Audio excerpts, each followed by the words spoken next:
Now in this question we need to work out the size of the resultant force, and this is acting on a 15.1 kilogram artillery shell which has reached the highest point of its trajectory. So that means it's been fired by a gun, it's gone up maybe hundreds and hundreds of meters into the air, and at the highest point when it's travelling horizontally, so it's not getting higher or lower, it says the drag force acting on it is 1,000 newtons. Now the first thing I'm going to do is, this circle here represents that artillery shell, and at this point it's travelling maybe from right to left. It doesn't matter if it's left to right, but we're saying it's travelling horizontally.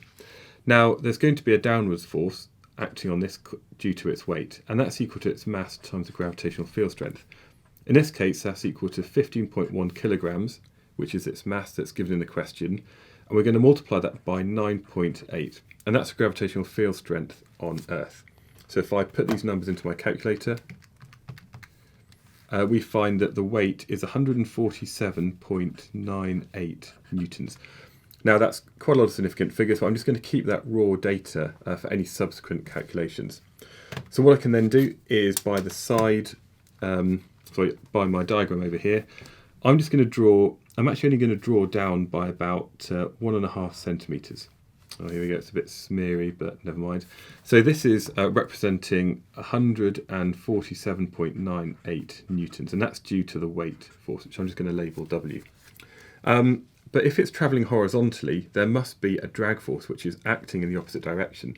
So the drag force, which is 1,000, I'm going to do roughly about 10 centimetres, just to kind of get a rough kind of diagram, which is kind of almost to scale, but doesn't have to be exact. So this is 1,000 newtons, and this is the drag force, which I'm going to label D. So these are the forces acting on the object, but we want to know the size of the resultant. And what we're going to be then looking at is effectively, because the force is slightly down and a lot back, the resultant force is going to be down and to the right.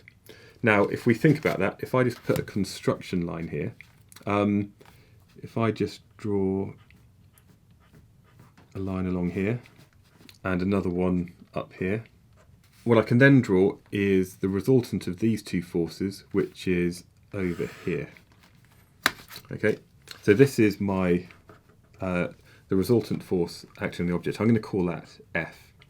Now what we've got here is a right angled triangle. We know that the length of this side is 147.98, the length of this side is 1,000, and then we can use Pythagoras to work out the size of that, because we know that A squared is equal to B squared plus C squared. So that means the size of the resultant force F is going to be equal to the square root of 147.98 squared plus 1,000 squared. And so we can do this in the calculator. So that's the previous answer that I had before. If I just square that, and then I add that to 1,000 squared, and then square root this answer, that gives the size of the force as 1,010.889. So to three significant figures, I can say that's 1,010 newtons. Now, because we don't need to know the direction, we're just looking at the size of this force. That is the final answer to this question. Okay, a little bit tricky, but again, all I'm doing is drawing a diagram. I may be doing any calculations I need to by writing out any formulas. And once I've got a clear diagram, it's then actually some very straightforward maths that you already know from your GCSE maths that allows you to actually work out the correct final answer.